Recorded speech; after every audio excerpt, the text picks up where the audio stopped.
Day 5 of 2 stroke restoration. So ಬೆಳಗ್ಗೆ ಎದ್ಕೊಳ್ಳೆ ನಾನು ನನ್ನ ಬೈಕ್ ನೋಡ್ಲಿಕ್ಕೆ ಅಂತ ಧನುಷಿದ್ ಮನೆಗೆ ಹೋಗ್ತೀನಿ. ಅಲ್ಲಿ ಹೋಗಿ ನೋಡಿದಾಗ ಬೈಕ್ ಆಲ್ಮೋಸ್ಟ್ ಟೈರ್ ಇಂಜಿನ್ ಎಲ್ಲ ಫಿಟ್ ಆಗಿ ನಿಂತಿತ್ತು. ಬಟನ್ ಟೈರ್ ನನ್ನ ಗಾಡಿ ಮೇಲೆ ಹೇಗೆ ಕಾಣ್ತಿದೆ ಮತ್ತು ಇಂಜಿನ್ ನೋಡ್ಬೋದು, ಇಟ್ಸ್ ಗನ್ ಮೆಟಲ್ ಕಲರ್. ಮುಂಚೆ ಫೋಟೋ ಮತ್ತು ಇವಾಗ ಇದು ನೋಡಿದ್ರೆ ತುಂಬ ಡಿಫ್ರೆನ್ಸ್ ಉಂಟು.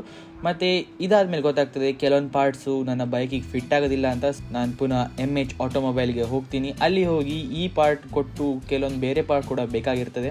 ಸೊ ನಾನೊಂದು ಹೊಸ ಕ್ರ್ಯಾಶ್ ಗಾರ್ಡ್ ತೊಗೊತೀನಿ. ಇದಾದಮೇಲೆ ನನ್ನ ಟ್ಯಾಂಕ್ ಇದು ಪೇಂಟ್ ಆಗಿದೆ ಅಂತ ನನಗೆ ಸುದ್ದಿ ಬರ್ತದೆ. ಅಲ್ಲಿ ಹೋಗಾದ್ಮೇಲೆ ಟ್ಯಾಂಕ್ ಕಲರ್ ಮತ್ತು ಸೈಡ್ ಪ್ಯಾನಲ್ ಕಲರ್ ನೋಡಿ ನಾನು ಅಲ್ಲೇ ಬಿದ್ದೋದೆ. ಯಾಕಂದರೆ ಅಷ್ಟು ಸೂಪರ್ ಆಗಿತ್ತು ಟ್ಯಾಂಕ್ ಇದು ಕಲರ್ ಕ್ಯಾಂಡಿ ರೆಡ್.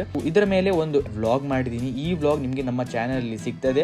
ನೆಕ್ಸ್ಟ್ ವಿಡಿಯೋದಲ್ಲಿ ನಾವು ನಮ್ಮ ಗಾಡಿಯನ್ನ ಫುಲ್ ಅಸೆಂಬಲ್ ಮಾಡ್ಲಿಕ್ಕಿದ್ದೀವಿ. ಈ ವಿಡಿಯೋ ನಿಮಗೆ ನೋಡ್ಲಿಕ್ಕೆ ಇಷ್ಟ ಇದ್ರೆ ರೆಡ್ ಕಲರ್ ಸಬ್ಸ್ಕ್ರೈಬ್ ಬಟನ್ ಗ್ರೇ ಮಾಡಿ ಆ್ಯಂಡ್ ಸ್ಟೇ ಟ್ಯೂನ್.